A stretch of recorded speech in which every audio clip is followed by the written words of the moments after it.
Bienvenue dans The Deep Dive. On plonge aujourd'hui dans un sujet assez particulier, le bore-out chez les cadres marocains. Notre point de départ, c'est le livre Stratégie contre le bore-out chez les cadres marocains, coécrit par Adnan Benchakoum, un PDG, et Sophia El Kensai Bentami, coach d'entreprise. Ah oui, ce livre, je l'ai trouvé passionnant. Déjà, le format est original, hein. C'est un dialogue entre Adnan et Sophia. Elle joue un peu le rôle du pense-à-tout-temps, elle challenge ses idées et propose des solutions. Ça donne une vraie profondeur à l'analyse du bore-out. Ce qui est encore plus intéressant, c'est qu'Adnan a lui-même souffert de bore-out pendant sa carrière, sans s'en rendre compte, hein. Du coup, son analyse est vraiment ancrée dans le vécu, ça se sent. Hmm. Avant d'aller plus loin, est-ce qu'on peut rappeler ce qu'est le bore-out Oui, et en quoi c'est différent du bore-out? tout à fait. On a tendance à penser que le bore-out, c'est juste de la fainéantise. Mais c'est beaucoup plus complexe que ça. C'est un vrai problème qui vient d'un manque de stimulation au travail, un sentiment de ne pas être à sa place. Le burn-out, lui, c'est plutôt lié à une surcharge de travail. Et ce qui est intéressant, c'est que le livre explore le bore-out dans le contexte spécifique du Maroc. La culture du travail là-bas, avec une forte valeur accordée à la stabilité, peut parfois freiner l'innovation et créer un terrain propice au bore-out. Absolument. Et le livre met le doigt sur des symptômes du bore-out qui sont assez subtils, comme la fatigue mentale, une baisse de motivation ou encore une irritabilité qu'on ne s'explique pas. Des signes qui peuvent passer inaperçus, mais qui peuvent avoir des conséquences importantes sur la santé mentale. D'ailleurs, Sophia insiste beaucoup sur l'importance pour les dirigeants d'être attentifs à ces signaux faibles. Un employé qui se désengage des réunions, qui évite les interactions sociales ou qui traîne des pieds pour finir ses tâches, ça peut être des signes avant-coureurs du bore-out. Et elle a raison, c'est là que le rôle du manager est primordial. Il faut encourager une communication ouverte, créer un climat de confiance où les gens peuvent exprimer leurs difficultés sans crainte. Et le livre ne s'arrête pas là. Il explore aussi le lien entre bore-out et burn-out. On pourrait penser que ce sont deux choses opposées. Mais en fait, Sophie explique très bien comment l'un peut mener à l'autre. Exactement. Si le burn-out n'est pas traité, la frustration et le stress qu'il génère peuvent mener à un épuisement total. Un vrai burn-out. C'est pour ça qu'il ne faut pas le prendre à la légère. Et le livre insiste vraiment sur l'impact dévastateur que le burn-out peut avoir sur la santé mentale, avec des risques de dépression, d'anxiété et même des problèmes physiques liés au manque de motivation. Oui. Et cet impact, il ne se limite pas à l'individu. Le livre montre très bien comment un manager en burn-out peut affecter toute son équipe. Imaginez un peu. Une équipe dirigée par quelqu'un de démotivé, ça peut vite créer une ambiance pesante et impacter la performance de tout le monde. Et ce qui est fascinant, c'est que Sophia met en lumière un phénomène spécifique au contexte marocain. Certains managers en bore-out, par peur du changement, peuvent refuser des promotions pour rester dans leur zone de confort. Ah oui, c'est intéressant ça.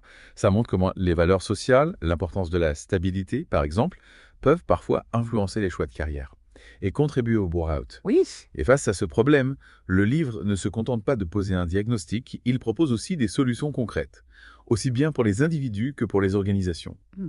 On va commencer par les solutions individuelles.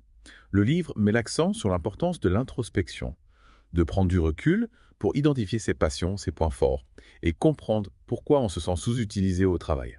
c'est la première étape pour sortir du bore-out. Et en parallèle, le livre propose des techniques de gestion du stress, comme la mindfulness, la méditation, le sport, ou encore cultiver des relations saines avec son entourage. Ce sont des outils précieux pour reprendre le contrôle de ses émotions et retrouver un certain équilibre.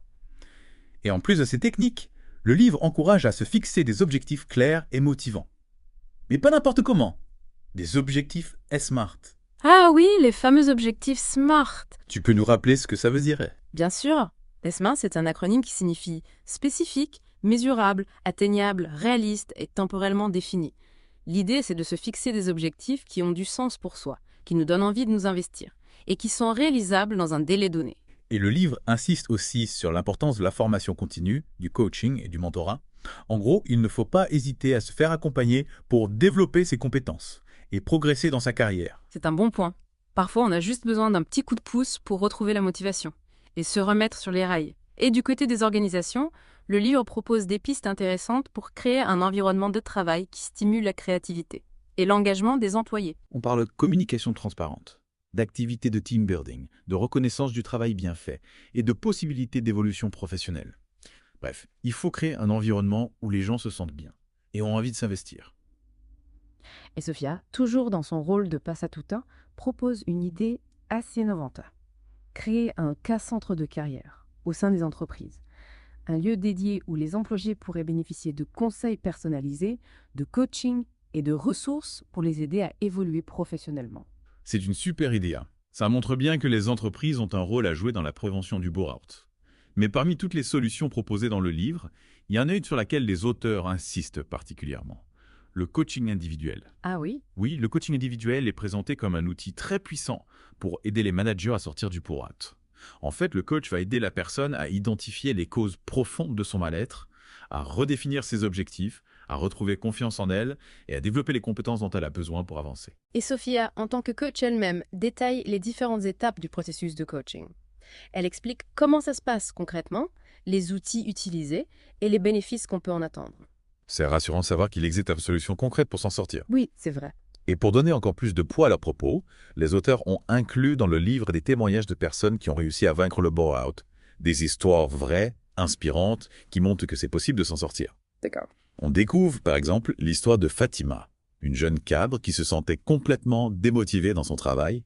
Grâce à un accompagnement personnalisé, elle a réussi à identifier ses vraies aspirations, à se reconnecter avec ses passions et à se lancer dans un nouveau projet professionnel qui lui donne enfin envie de se lever le matin. C'est encourageant. Et il y a aussi l'histoire de Mesty, un manager qui se sentait dépassé par ses responsabilités et qui était constamment stressé. Grâce au coaching, il a appris à mieux communiquer, à déléguer, à prendre du recul et à gérer ses émotions. Il a retrouvé la confiance en lui, le plaisir de travailler et il est devenu un manager plus efficace et plus humain. Intéressant. Ce sont des exemples qui donnent de l'espoir, qui montrent qu'on peut sortir du cercle vicieux du burn-out et retrouver un épanouissement professionnel. Oui, absolument. Avant de passer à la suite, est-ce qu'il y a quelque chose qui t'a particulièrement marqué dans ce que tu as lu jusqu'ici? Oui, ce qui va vraiment interpeller, c'est l'impact du burn-out sur la performance des cadres marocains. On a souvent l'image du manager surmené, victime du burn-out. Mais ce livre nous montre que l'ennui, le manque de stimulation peuvent être tout aussi dévastateurs pour la productivité et la créativité. C'est vrai. Le livre met en avant ce paradoxe-là. Un cadre en burn-out, même s'il n'est pas surchargé de travail, peut avoir un rendement bien inférieur à son potentiel. Et ce manque d'engagement, cette démotivation, peuvent se propager à toute équipe, créant une spirale négative. Exactement. Et justement, le livre explore des solutions pour lutter contre ce phénomène, au niveau organisationnel. Il ne s'agit pas de surcharger les employés de travail, bien au contraire. L'idée, c'est de repenser l'organisation du travail pour le rendre plus stimulant et plus engageant. Par exemple, donner plus d'autonomie aux collaborateurs, les impliquer dans des projets qui font appel à leurs compétences et à leur créativité, leur offrir des perspectives d'évolution. Ce sont des leviers importants pour prévenir le burn-out et favoriser l'épanouissement des équipes. Le livre plaide vraiment pour une nouvelle approche du management, plus humaine, plus collaborative. Un environnement de travail où la communication est fluide, où les idées circulent librement, où chacun se sent écouté et valorisé. Et cette approche est bénéfique pour tout le monde. Un collaborateur épanoui est un collaborateur plus performant, plus créatif, plus engagé. C'est un cercle vertueux qui profite à l'entreprise tout entière. Et il ne faut pas oublier l'impact du burn-out sur les relations professionnelles. On pourrait croire que c'est un problème individuel. Mais en réalité, il peut créer un climat pesant au sein de l'équipe, nuire à la communication et à la collaboration. Oui. Imagine un manager en burn-out, démotivé, désengagé. Son équipe va ressentir cette ambiance négative et cela peut affecter la motivation de tous. C'est un peu comme un virus qui se propage insidieusement. Sophie souligne d'ailleurs un comportement assez typique des managers en burn-out. Au lieu de chercher à évoluer, à prendre plus de responsabilités, ils préfèrent se replier sur eux-mêmes, se contenter de leur routine, même si elle ne leur apporte aucune satisfaction. C'est une forme de fuite, une façon de se protéger de la pression, de la compétition. Mais à long terme, cette attitude de repli est néfaste, autant pour l'individu que pour l'organisation. Tout à fait. Le livre nous invite à prendre conscience de ce phénomène, à ne pas le banaliser, à le considérer comme un véritable problème, qui mérite d'être pris au sérieux. Et il propose des pistes de réflexion pour aider les managers à sortir de ce cercle vicieux, à retrouver le goût du challenge et de l'accomplissement. Ce qui est important, c'est que le livre ne s'adresse pas uniquement aux cadres en burn-out. Il s'adresse aussi à leur entourage, leurs collègues, leurs supérieurs, les RH. Oui. C'est un appel à la solidarité, à l'entraide, à la bienveillance. Il faut être attentif aux signes de bourreau chez nos collègues, oser en parler, proposer notre soutien. C'est un appel à créer un environnement de travail plus humain, plus juste, plus épanouissant pour tous.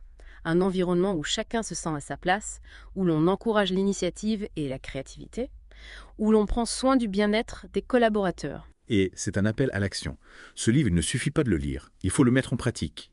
Oser remettre en question nos habitudes, nos modes de fonctionnement, pour créer un monde du travail plus respectueux des individus, de leurs aspirations, de leur bien-être. Justement, parlons des témoignages. Le livre donne la parole à des cadres marocains qui ont vécu l'expérience du Borat.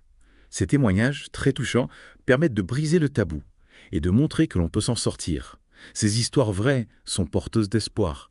Elles nous montrent que le burn-out n'est pas une fatalité, qu'on peut retrouver la motivation, le plaisir de travailler, avec de la volonté, du soutien et les bonnes stratégies. Absolument. On découvre par exemple l'histoire de Fatima, une jeune cadre qui se sentait complètement démotivée dans son travail, prisonnière d'une routine qui ne lui apportait aucune satisfaction. Elle avait perdu toute envie, toute énergie.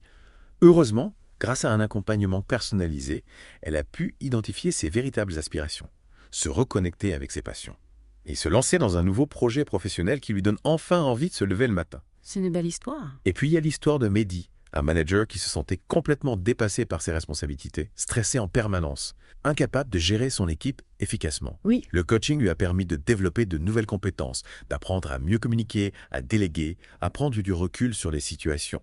Il a retrouvé confiance en lui et le plaisir de manager, en s'appuyant sur une approche plus humaine et plus collaborative. Ces témoignages, poignants de sincérité, nous montrent que le changement est possible. On peut sortir du bore-out, retrouver la passion, le sens, la joie dans son travail. Et Sophia, elle aussi, partage son expérience personnelle du bore-out. Elle nous raconte son combat, les stratégies qu'elle a mises en place pour retrouver sa motivation, son énergie, sa créativité. Son témoignage est d'autant plus fort qu'il est empreint d'une grande lucidité. Elle analyse son parcours, en tire des leçons, des enseignements qu'elle met aujourd'hui au service des autres. C'est vraiment inspirant de voir comment elle a transformé cette épreuve en force. En utilisant son expérience pour aider les autres à traverser des moments difficiles et à atteindre leur plein potentiel. C'est vraiment une belle leçon de résilience. Ce livre nous montre que même dans les moments les plus difficiles, on peut trouver la force de se relever, de se réinventer et de créer quelque chose de positif à partir de ces expériences. Et ce message d'espoir est d'autant plus important aujourd'hui. Avec les transformations rapides du monde du travail, la pression constante, la compétition, le risque de burn-out est plus présent que jamais. Absolument. On est souvent confronté à des injonctions contradictoires. Être performant tout en trouvant du sens à son travail, tout en préservant son équilibre. C'est un vrai défi pour beaucoup de personnes. Et c'est là que ce livre devient un outil précieux. Il nous donne des clés pour comprendre le burn-out, pour le prévenir et pour le surmonter. Il nous encourage à être à l'écoute de nos besoins, à ne pas nous laisser enfermer dans une routine qui nous étouffe. Oui. Le livre met aussi en avant l'importance de la communication. Oser parler de ses difficultés, de ses frustrations, de ses aspirations, c'est essentiel pour briser le silence, se sentir moins seul et trouver des solutions. Et ça vaut aussi bien pour les individus que pour les organisations. Créer un environnement de travail où la communication est ouverte et bienveillante, où les gens se sentent libres de s'exprimer sans crainte.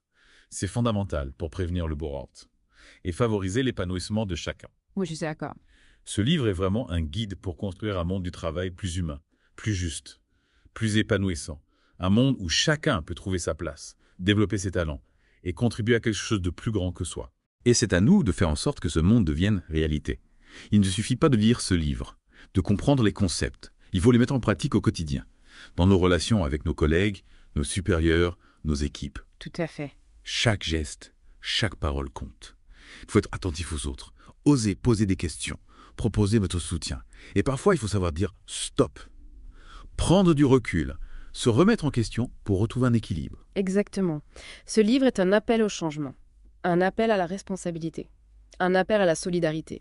C'est un appel à créer un monde du travail où le burn-out ne sera plus qu'un lointain souvenir. Et pour terminer ce deep dive, j'aimerais revenir sur la question que Sophia pose à la fin du livre. Une question qui nous invite à réfléchir à notre rôle dans la création d'un environnement de travail plus épanouissant. Oui. Elle demande comment pouvons-nous, en tant que leaders, en tant que membres d'une équipe, créer un environnement de travail plus stimulant, plus engageant, qui permette à chacun de se réaliser pleinement. C'est une question fondamentale. Le burn-out n'est pas une fatalité. C'est un problème que l'on peut résoudre, ensemble, en changeant notre regard sur le travail, en créant des relations plus humaines, en favorisant l'épanouissement de chacun. Ce livre est une invitation à la réflexion, à l'action, à l'espoir. Il nous donne envie de croire en un monde du travail meilleur, un monde où chacun peut trouver sa place et s'épanouir pleinement. Merci de nous avoir suivis pour cette plongée dans stratégie contre le bore-out chez les cadres marocains. J'espère que ce deep dive vous aura apporté des pistes de réflexion et vous aura donné envie d'agir pour créer un monde du travail plus humain et plus épanouissant. À bientôt pour une nouvelle exploration.